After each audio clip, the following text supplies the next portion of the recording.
Need for Speed is in a really weird and unpredictable position, and as fans it's very hard to predict where it's actually heading.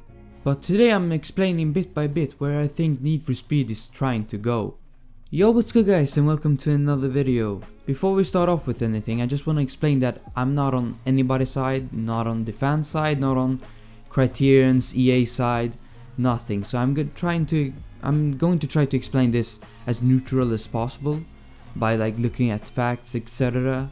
and what we know at the moment. First off, I want to talk about the fans and what we as fans have as an issue, really. The first issue is that I think we are in different bubbles. And what I mean by that is a lot of us have grown up in different generations, from the first being the first Hot Pursuit games, the first Need for Speed games, the Porsche Unleashed games.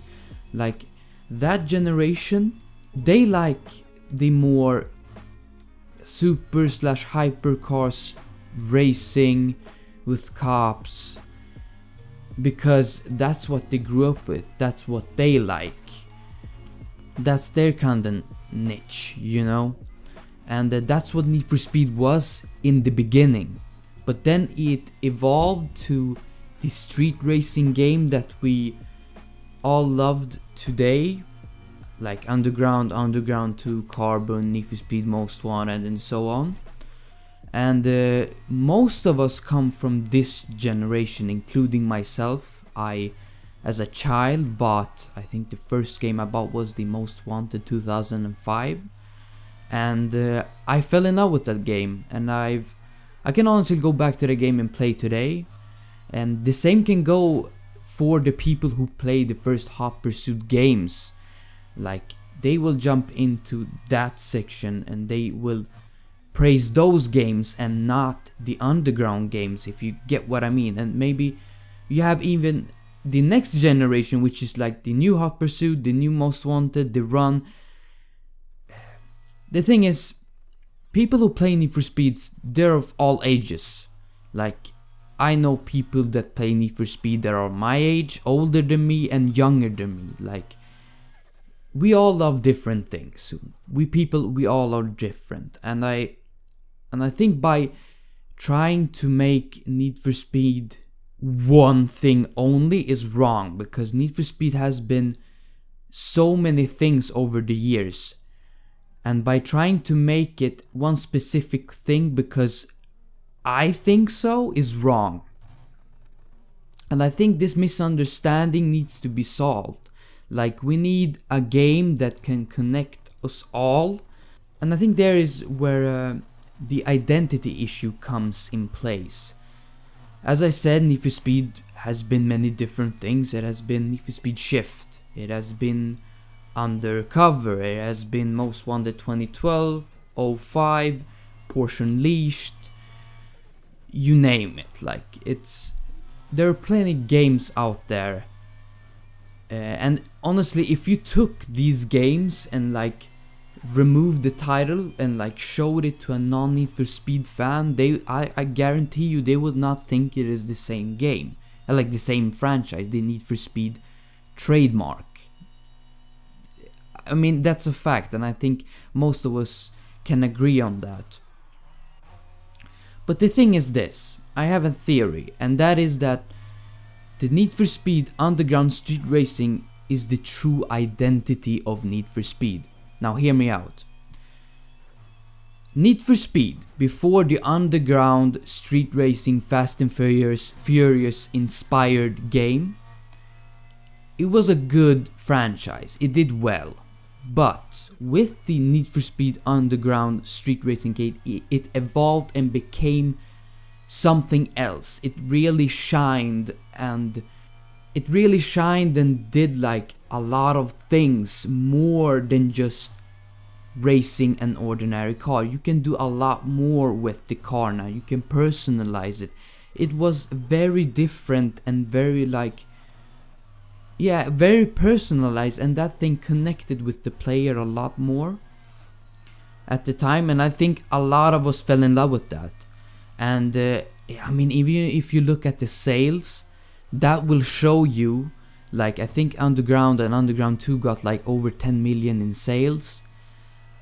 I think 15 or 10 million. I don't remember the numbers exactly, but those are big numbers, and especially for a Need for Speed game. Like I don't think we have beaten those numbers yet. That's how big those games were. Look, supercars or hypercars racing, like normal racing, like Hot Pursuit and cops versus players and so on, they shouldn't be neglected and removed. Like even though I think the true identity of Need for Speed is street racing, they shouldn't be removed, because that is a part of the history of Need for Speed, and that is what made Need for Speed the way it is. Like we wouldn't have Need for Speed if it weren't for the old Hot Pursuits, the Porsche Unleashed, and the first Need for Speeds and so on. Like those games are what made Need for Speed Need for Speed.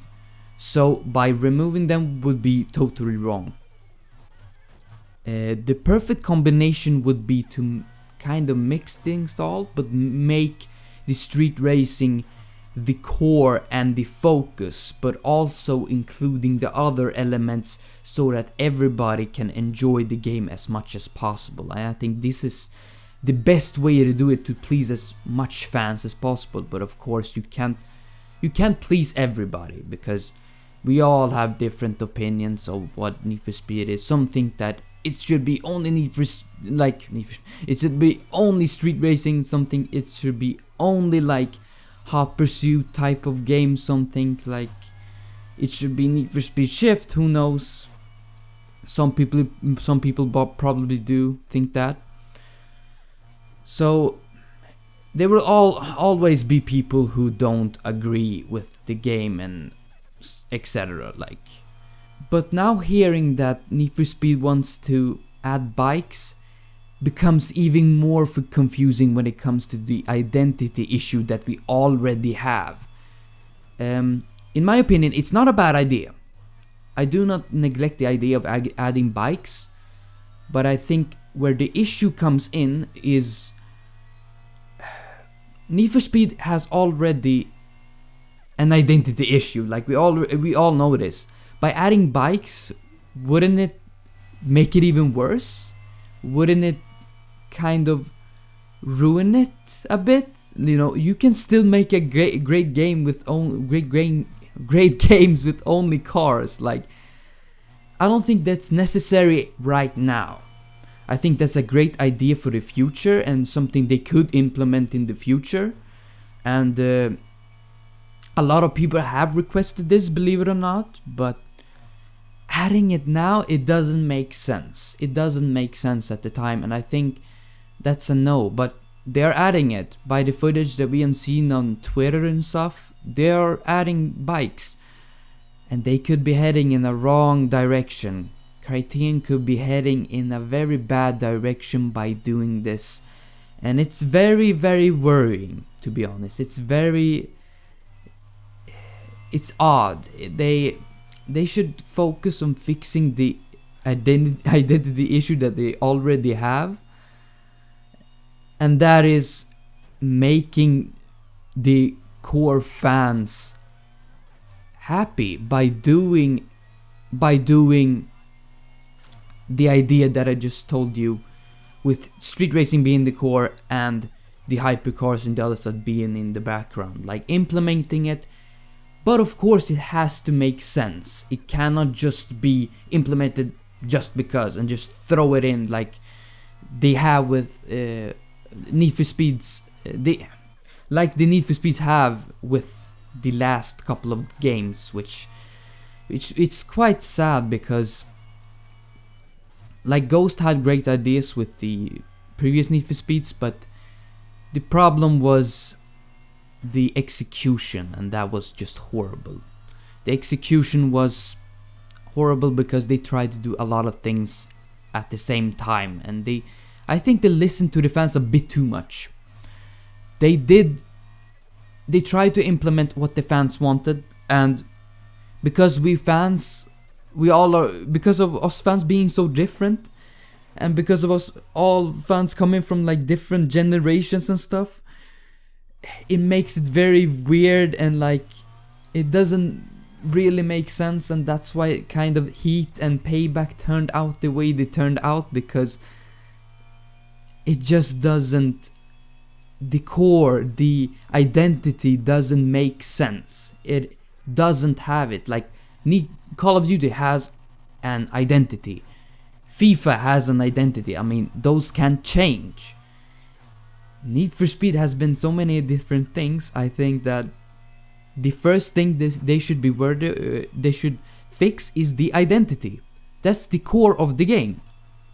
By adding bikes, by listening to the fans too much, I don't think it is bad listening to the fans.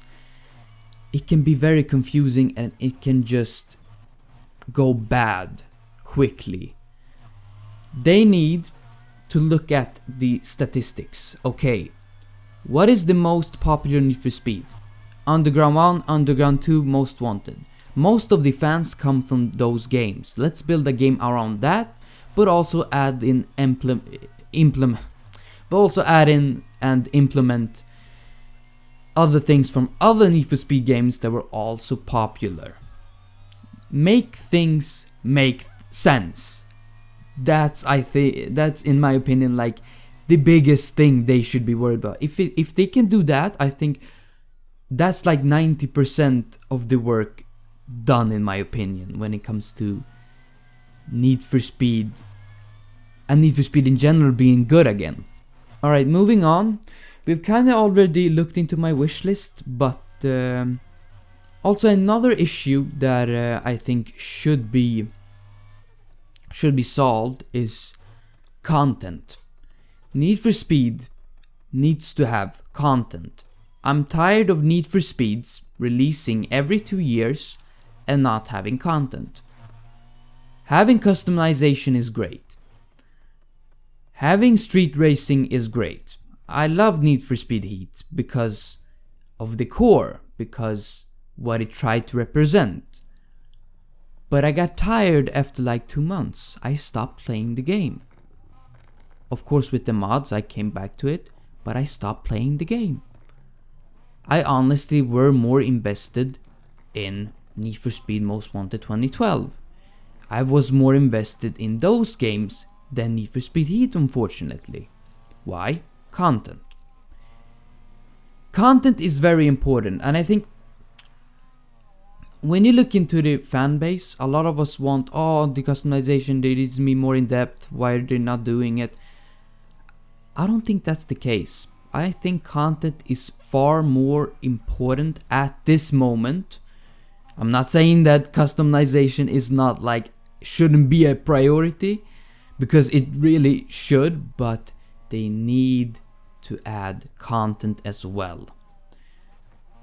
Why add customization? Why add all these performance parts, engine swaps, things, when you cannot do anything with the car? You can't do PvP, you can't go into any game mode, you can't like create your own races. Like GTA Online is a great example of content. Like GTA is a open world shooting game where you can do like whatever you want. And that game has a lot more car focused content than Heat. Of course, it has been around for a lot longer than Heat. But I mean, it's not a car focused game, but it still has a lot of things. And it's still a lot more fun to race in that game because you have content than in Heat, unfortunately. That's the truth. This needs to be a focus. They cannot shy away from content. And I think by going the route of, we need more customization, we need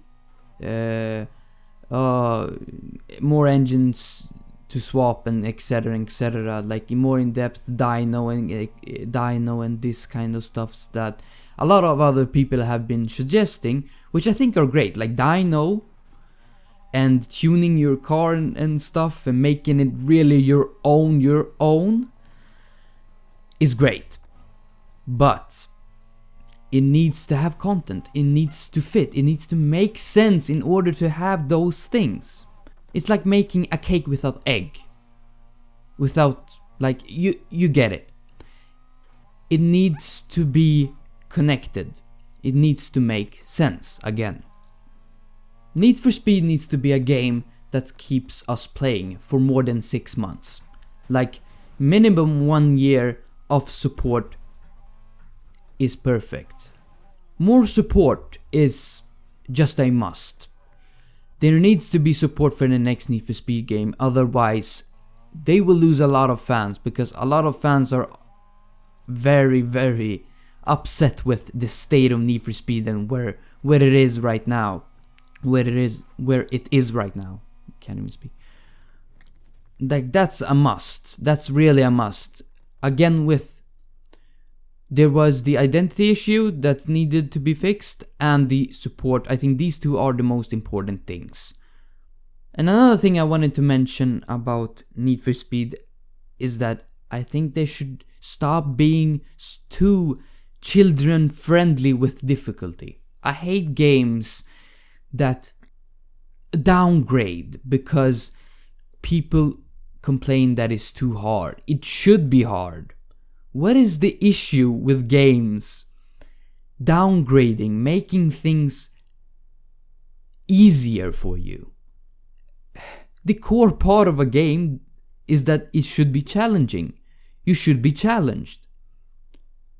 They did that in Heat. They downgraded the cops. Why? I have no clue.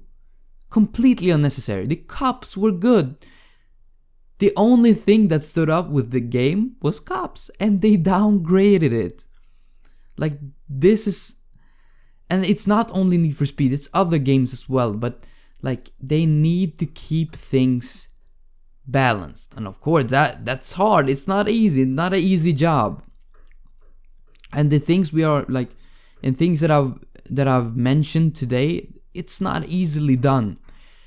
But I think the message that I want to keep, the message that I want to like spread to people is that they should focus on the most important stuff. They shouldn't try to add everything to one, because that's just not gonna work. Add in as much as possible, and I mean, why? And when we try to like, when we wonder why this didn't come to the game, why this didn't come to the game, please, why can't you just explain why it didn't? We didn't have the opportunity. We didn't have any time. Like, I don't get why developers need to have excuses for as why they didn't add anything to the game. Oh, it didn't fit. Like, come on now. You couldn't implement it because you didn't want to. Tell us like it is. Like, we won't get butthurt. Most of us are grown adults. Or maybe at least capable of hearing, no, like, we couldn't add this because of this. Like, it isn't that hard. And another thing that, in my opinion, shouldn't be hard is to add a car list that makes sense. Why does Need for Speed Heat has such a odd and just weird and lazy car list? What's the point of adding a Hurricane and then a Hurricane Spider, or whatever it's called? A Hurricane with its roof chopped off. A Roadster.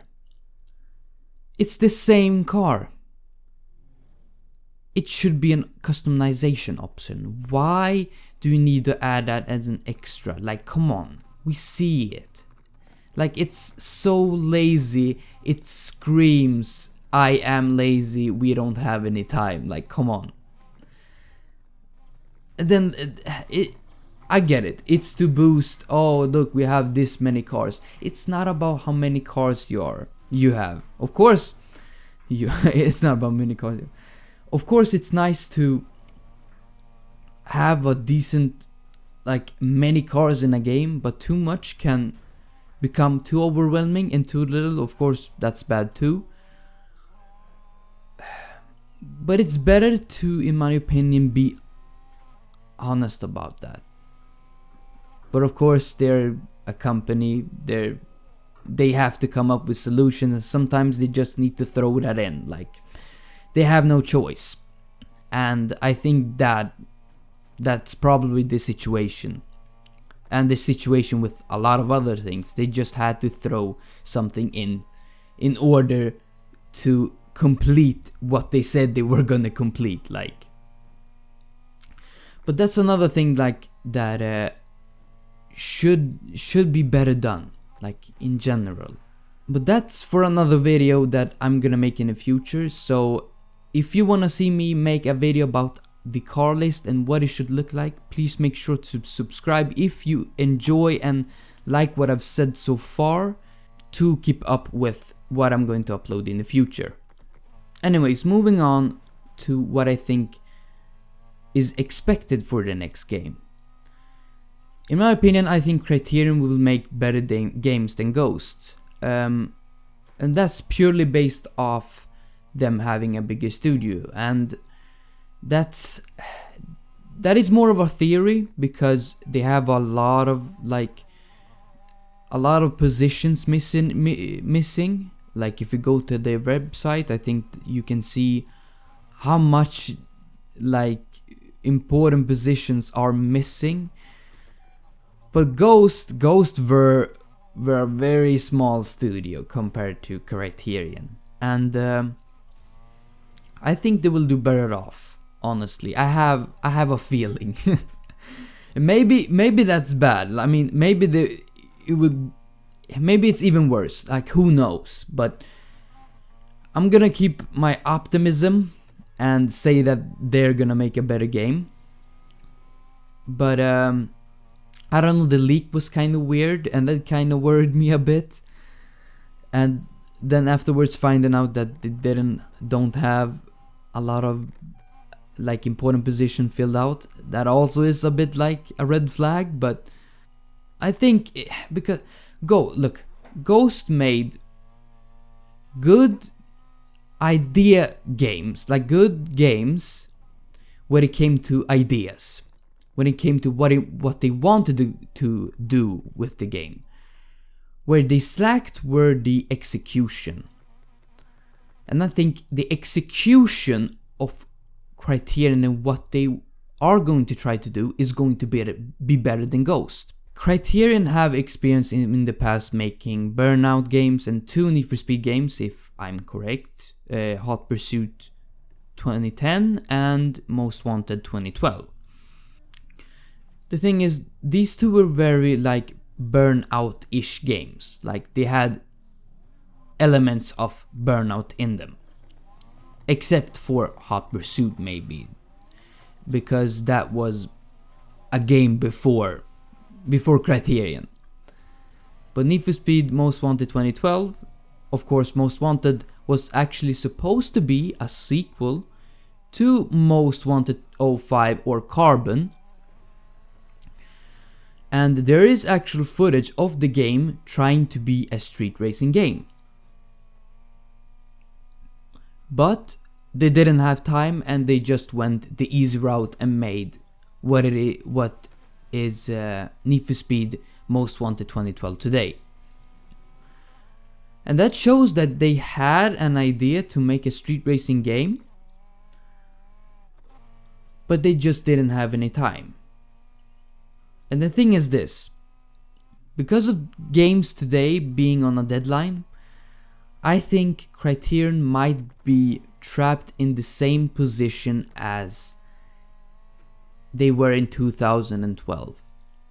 The thing is, a lot of these games today are trapped because of a deadline.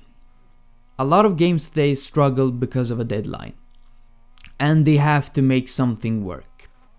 Like Ghost have done with Heat and Payback and 2015. They had a deadline. And sometimes you just need to make things work to look good for the publishers, you know? And that's bad. That's bad for us fans, because that limits the creativity. And I think Criterion might be trapped in the same box. And that moves us on to the real issue, and that is EA. EA and the way they handle the studios, shutting down games, shutting down studios in the past, like shutting down Ghost now. People are even calling like the shutting of Ghost the Black Box 2.0, but in my opinion, Ghost didn't make as good games as Black Box did. Black Box made classics, while Ghost tried to make classics, but the execution wasn't just there. And not that they were incapable, but the problem was that they didn't have enough manpower. They didn't have enough support from EA, and I think EA are struggling. They're trying to do too much. It's like, have you seen those people who walk on the ropes, like between buildings? Like, you have to walk slowly to keep your balance. EA are trying to run through that, to go from point A to point B as fast as possible. But by doing that, they lose balance and they fall down. And that is what EA have done. They have fallen down because they try to do too much at the same time. And now I'm talking about the business aspect. They are trying to milk as much as possible from games, and that is just wrong. In the end, you will just lose customers. Like, look at FIFA, look at all the sports games with the casino systems that have just ruined them totally. And now they're just the same thing over and over and over again. And the thing is, I think they want to do this with Need for Speed, but the thing is, they don't know how to do it. They tried to do it with Payback, remember? The casino system. Oh, they're this is funny, man. Their excuse for this was, oh, we're in Nevada, casino town, and Las Vegas, you know. Like, come on, man. It's just, they're very desperate, and you can see it from very far away. That is the biggest issue today. Because if it weren't for EA and the way they're doing the things they're doing, I think a lot of these games, if they would have had the freedom and the support, would be a lot better. Because games today need to be even more polished than games in 2005, 2008. Because there are a lot more details going into the games. And I think a lot of people are missing out on this. A lot of details are going into the modern games today. A lot more than before. So they need more time. But EA and these other companies are not giving them time. Look at Rockstar. Look at what they're doing with GTA. Look at how much time they have to create a game. And the game is still alive today. Okay, GTA Online is maybe on the decline of like being dead, because I haven't honestly played that GTA for like a year or two, but those games, people still play them. Like, GTA was alive for a very long time. Why? Because they had time. They had time to do the right things in order to keep people playing. That's the way you do it. Rockstar is the only gaming company that does this right. Maybe another company too that I'm not aware of, but what I know of, Rockstar, they're doing it right. They're giving their company freedom, and they're just going ham on cars, on customization, on characters, on cars, on helicopters, and all these heist things. Like, come on. These other publishers and creators and stuff, they're missing out. They need to understand the situation they're in order to fix it. And that is it for me today. If you like this video, make sure to subscribe and leave a like if you enjoyed the video, and I'll see you in the next video.